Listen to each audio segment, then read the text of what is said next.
Breaking today, Prince Harry has just declared war on his brother, Prince William, yet again. Does this man have a death wish? Like, seriously, mate.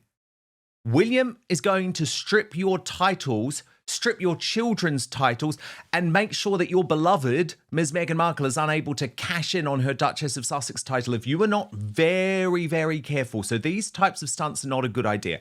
Let me explain to you what has just emerged.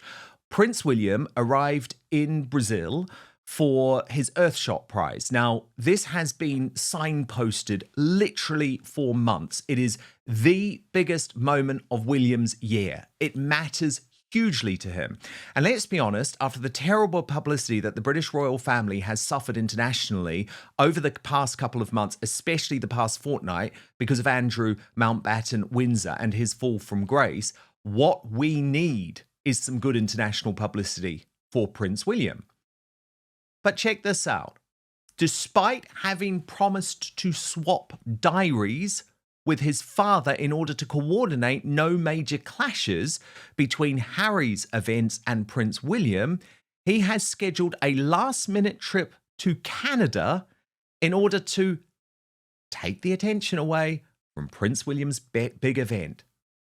This is a ludicrous decision, a childish decision, and William is going to be utterly ropeable.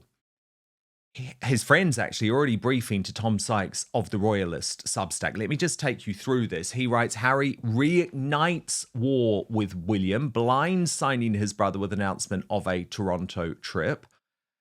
And he says that it will clash directly with the Prince of Wales Earthshot Prize events in Rio de Janeiro on Wednesday. The announcement issued by Harry's team just as William touched down in Brazil for the Environmental Awards' 5th iteration and the COP30 build-up immediately raised tempers among William's friends. Harry will travel to Toronto to support the military veterans charity True Patriot Love Foundation, undertaking engagements on Wednesday and Thursday. His team insisted the King's office was notified as a courtesy. Still, the timing appears calculated to provoke William, who will be handing out the Earthshot Prize that day, as speculation intensifies that the Wales camp plan to strip Harry, Meghan and their children of their princely titles when William becomes king. Harry's decision to stage a public event during the traditional remembrance period will strike many observers as needlessly antagonistic. Until now, the Duke was thought to be rebuilding relations with his father. Sources say Charles and Harry have resumed regular phone calls since their brief tea and talk meeting in London in September. It was widely expected that Harry would avoid overshadowing Remembrance Sunday on November the 9th and perhaps wait until Armistice Day on November 11th to make his own gesture. Instead, he has triggered a fresh optics war. His team denies any intent to overshadow William's Rio showcase, featuring Kylie Minogue and attended by global political leaders, but blame the late announcement on Harry's lack of international protected person status and ongoing security disputes. That explanation is unlikely to convince William. When placed beside William's glittering Earthshot Jamboree, a charity dinner in Toronto risks looking modest. To many inside and outside the royal machine, Harry will appear motivated by resentment and a desire for revenge rather than respect for the remembrance calendar. If so, it is a miscalculation and a reminder that the brothers' ceasefire remains anything but secure. And the reason why William needed this good publicity, of course, is because even Donald Trump is describing the current situation with the royal family. Remember, he's a big fan of Charles and William as tragic. Watch. In the UK has had his royal titles stripped away because of the Epstein scandal. I know you're close to the royal family there. Do you have any thoughts on I feel very badly. I mean, it's a terrible thing that's happened to the family. That's been a tragic situation. And it's too bad. I mean, I feel badly for the family. To my superstar panel, Howard Cox and Peter C. Barnes. Peter, can you believe Prince Harry has done this? Like, isn't it just time to grow up and stop constantly trying to overshadow and destroy your brother? Also, Peter, it's not sensible for him on a strategic point of view, because William is not going to have any of this very soon. Their titles are going to be gone, trust me. A very quick but personal message from me to you to let you know that the best way you can support Dan Wootton Outspoken is to subscribe to my Substack at www.outspoken.live. Substack is a free speech platform that protects me from big tech cancellation and lawfare.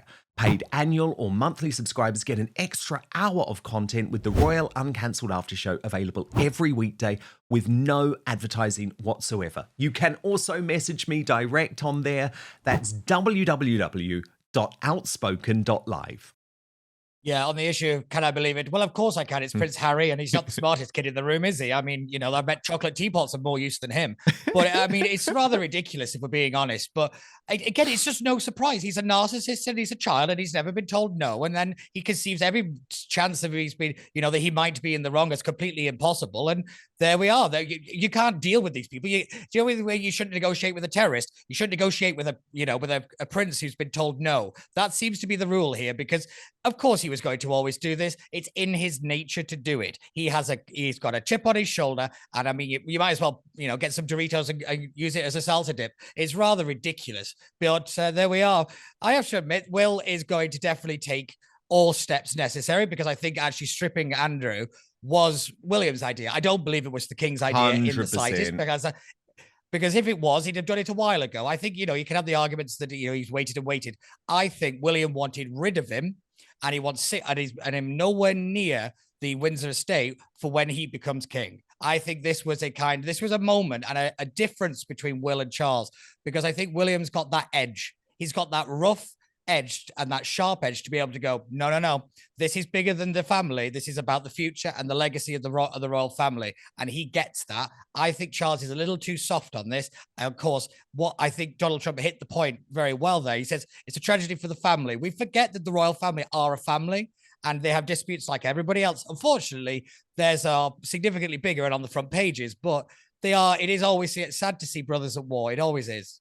It is, but I mean, Howard, given Harry continues to act this way, despite warnings, I mean, he promised King Charles in that meeting that he wasn't going to deploy these stunts anymore. And here's William's big event, and he's done it yet again. I mean, Howard, my personal view is that King Charles should not wait another day. I am actually becoming increasingly furious that he's not learning the lesson from history when it comes to Andrew, and actually just saying now is the time to also strip Harry, Meghan, Archie and Lily of these titles. But what do you make of this decision for Harry to be so egregiously aggressive in terms of his counter-programming of William's big event? Well, I call it the rattle out of the pram syndrome. This is the classic case. He lacks intelligence. He lacks maturity. We've said all these things. He isn't the sharpest cookie in the box, and he didn't get his own way. He thought, what he did, getting the grand ceremony, marrying, this American lady.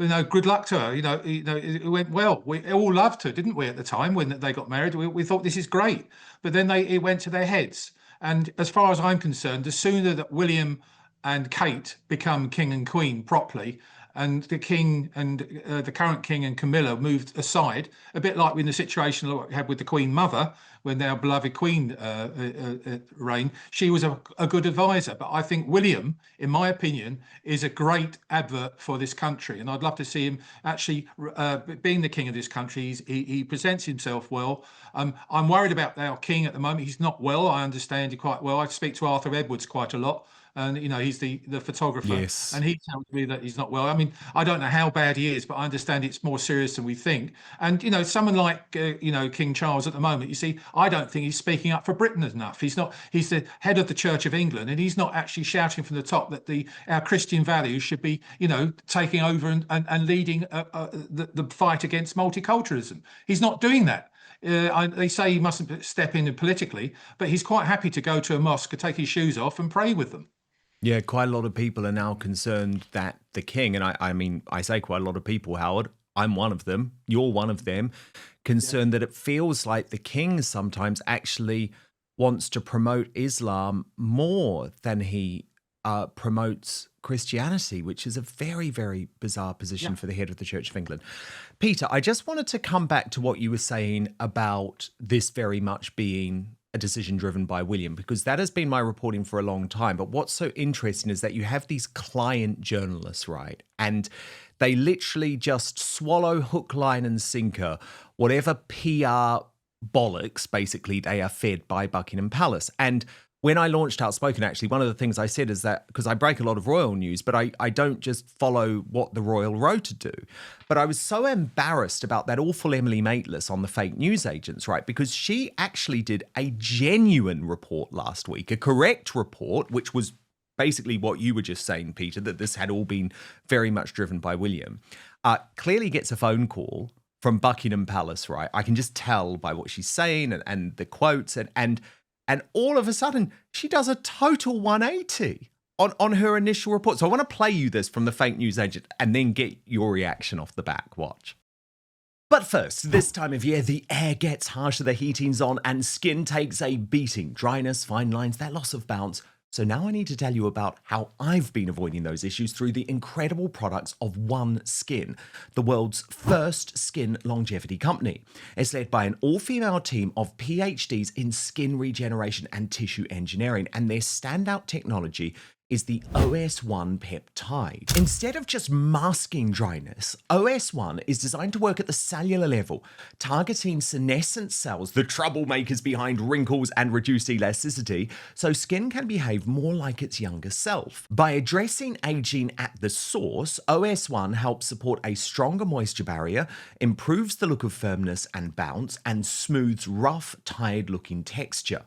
The result is skin that looks and feels more resilient, better hydrated, and visibly healthier, supported from the source rather than just the surface. The range is simple but powerful. The best sellers: OS1 Face, a moisturizer and longevity serum in one; OS1 Body for crepey, dry, or thinning skin, perfect when the seasons change; and OS1 Eye, their most concentrated formula for the delicate eye area.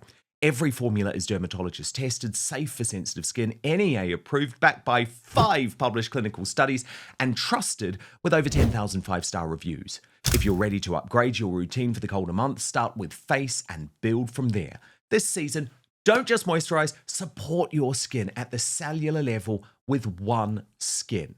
And for a limited time, you can try OneSkin with 15% off using code OUTSPOKEN at oneskin.co. That's 15% off at oneskin.co with the code OUTSPOKEN. After you purchase, they'll ask you where you heard about them. And please support our show and tell them it was via Dan Wootton Outspoken. Try OneSkin today. But now, back to the show. Something, to be honest, that I had not properly understood, and I think many in the media had not properly understood, was that Prince William was not actually the one driving this. We'd all understood that the real sort of heft of this move came from Prince William. I was told last night that it is Prince William, actually, who's most concerned about the state of his uncle's mental health, something that he takes very seriously. His work, Kate's work, has been very close to the issues of mental health. And I was also told that there was a bit of discomfort, maybe that's too strong. There was a bit of nervousness from the siblings, from Prince Edward, from Princess Anne, who didn't want their eldest brother to go too hard on their other brother, Andrew. But it was the king himself who had nerves of steel. And again, contrary to what we read in the newspapers, I heard that originally there was extremely strong pushback from Andrew, who was trying to find every means and every reasons he could to resist this. And when I asked last night what brought Andrew around, I was told that the monarch had simply made him see the ultimate threat. In other words, and this is a phrase that was used to me, I don't think it's the words that the king used, you'll topple us all. In other words, Andrew did not want that on his shoulders. The idea was that the king had put to him something in the tenor of, would your mother really want to see you putting at risk the whole establishment? So Peter Barnes, one call from Buckingham Palace, and it's like, this was all down to the king. It's like, that's just not true, because the king allowed Andrew to release that statement 2 weeks ago saying that he had voluntarily given up the Duke of York title, and the king thought that was going to be enough. It was William who had to step in and go much further, and it just frustrates me that she's so suckered. You know, she's such an establishment shill. One phone call gets her to reverse all of her reporting, which actually had previously been accurate. And I'm not going to reverse my reporting because of one phone call from Buckingham Palace, because we've just got to report the truth. I mean, I've seen some stupid things said. That has to be from that woman, the most stupid thing I've ever seen said. It was just ridiculous. How stupid does she think we are? I mean, that's the contemptible bit. She thinks she can say it and no one's going to call her out on it. Of course, William has led this. He's got that edge. He's got the hardened bit where he's actually, you know, Andrew doesn't care about anybody but Andrew. You know, that's what history shows us. He's given opportunities to put country first, to do things for his mother, you know, and he's let him down every single time. So why would it be any different this time? That's just a stupid thing to say. Of course, this was William, and it's all about the fact that I think William has got the eye of royalty and monarchy better than Charles. And I go back to what Howard was saying about how people are they want the king to speak out more. It's mainly because Charles doesn't understand how to be king. He's trying to be liked, not lead. And that's the problem. We have a problem in this country. All of it can be stemmed because we have no leaders. We have people that want to be liked by people. And I think that the king is a prime example. And William understands leadership probably better than his father does. And that surprises me. But I have to admit, I think William, it will be a great ambassador for this country. I think we're desperate for it. I think the royal family need it. But you know, if that's Buckingham Palace's way of trying to elbow in on a news story, they need a new press advisor, because that was pathetic. Well, yeah, I mean, it's interesting because there was more briefing over the weekend to the Sunday Times. Again, this was from Buckingham Palace, trying to make Charles look as if this was really his doing. And friends of the king pointed to the line in Charles's statement, "These censures are deemed necessary, notwithstanding the fact that he continues to deny the allegations against him." And one friend said, "That was extraordinary. That's the closest you'll get to the king and his court passing judgment on his brother." They also said that for a long time, Prince Andrew had removed any references to victims of abuse from his statements. And they say now the king has lost his patience. You can see this statement is no longer a statement by committee. It's a statement from the king. But they also said that other friends of the king believe it was actually the fact that he was heckled during an engagement, yes, remember last week, that meant something changed. They say what's changed in 2 weeks is the king and queen have been out taking the temperature of the public. They're doing national surveys at every engagement. They have felt the public anger and they have acted. You can feel the exhalation of the public going, at last something we understand. There's been too much technical and confusing posturing of titles being put into abeyance. People didn't know what that means, but with the king taking hold of it now, this feels final. This is the handling people would have been waiting to see. The friend added the king and his courtiers could see that the Andrew problem was becoming a contagion that was more serious than the illness itself, with more and more questions being asked about the institution. Don't forget, this is what the king is built for. He's been forged in the fires of reputational adversity, and I've never seen him struggle to make the big, difficult decisions. But I mean, again, Howard, he didn't actually make the decision until he was heckled. And I don't really think one heckler should be changing royal history either, Howard, because remember, this heckler was actually an operative for Republic, which is the group which campaigns for republicanism. And so they are oddly empowered now as well. Do you know what I mean? A one-off random heckler should be ignored, you know? So all of this decision-making has been pretty terrible. But as you say, Howard, you've got to have personal sympathy for the king because he's trying to deal with all of this at the same time that he is suffering from incurable cancer, undergoing treatment. And I don't forget that, but it's not an easy situation. No, not at all. I mean, he's head of the family as well. It's his brother and son that are causing this turmoil within the family. That heckler, I'm surprised they got that close. I would have thought the police again should be actually, you know, investigating the people who are standing that close to him. But what's happening at the moment is a distraction beyond belief in our country, and we've got other things to worry about. And I really don't give a toss about Andrew or Harry at the moment in time. What matters to me, what we talked about earlier, is the safety and security of our people. And the King should be coming out and actually, for once, actually standing full front in front of the cameras and talking about Christian culture, Christian values, everything we should be celebrating, and talking about the fact how great our country is if we restore ourselves back to those Christian values. I don't hear him doing any of that. No, very, very good point. Thank you both so much. Howard Cox of Fair Fuel UK. And Howard, how are you feeling about this dastardly budget and 23 days, I think? Well, Dan, I hope you have me on before. It is 23 days. I hope you're on beforehand, because Yes. I'm hearing that the fuel duty will be going up. And after 15 years of keeping it down, and I expected it to go up last year, and I have to say thank you, Rachel Rees. But she, as a front bench Labour spokesman, said to me privately after, he said, "Howard, you've done a great job as ever for 15 years doing this, but we went for the farmers this time, but next year we're going for the motorist."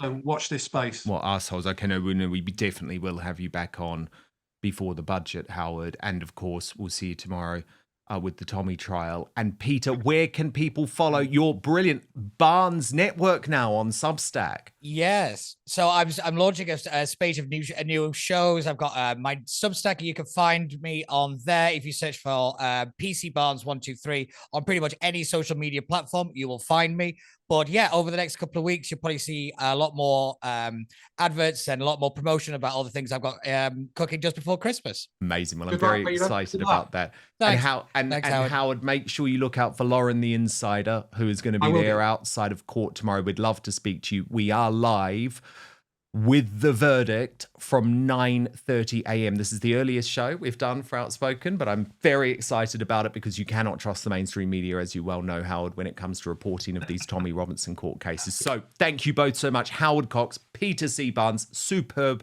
superstar panel. We will see you both soon. We're going to reveal today's greatest Britain and Union Jackass in just one moment. First, your feedback. So much of it coming in today. Thank you. Oh No Tail says, what a joke this establishment is. Tommy Robinson accused of terrorism for not giving his PIN. But you've got men hacking people on a train and it's not terrorism. Well, exactly. Stuart Turbot says, Khan wants driverless trains. Imagine that the train would not have stopped at the next station if Khan gets his way. Do you know what? I've always been pro driverless trains, but you make a very sound point, Stuart. And yeah, I'm going to think about that actually. Andrew DB04 says they've learned nothing from Southport, still insulting our intelligence. Optimus Gal says, so a nutter has left to rampage for 3 days on the rail network with a huge knife, yet we can't carry pepper spray? Bloody insanity. Adrian Smith says, it all comes out in the end. Rudy Cabana's head teacher was stopped from speaking out due to claims of racism. The race baiters are as guilty as the murderers and the rapists. And Andy Kirby 3121 says, police are useless, rang 999 because someone was in my home. The crazy lady that answered my emergency 999 call told me, it's your house. Tell them to leave. What a joke. Now I'm tooled up. Okay, your nominations for today's Greatest Britain and Union Jackass. Worst Britain in the world today. The nominees are Ed Miliband, nominated by It's Only Me 44 for his heat pump lunacy. Lisa Nandy, nominated by Karen Quinn for the way that she dealt with Matt Goodwin on Question Time last week, and John Healey, the Defence Secretary, because, you know, he just said we all need to be more vigilant after the weekend's train attack. In third place, with 16% of the vote, John Healey. The runner-up was 17% of the vote, Lisa Nandy, but far and away, your Union Jackass today with 67% of the vote, it is the Environment Secretary, Ed Miliband.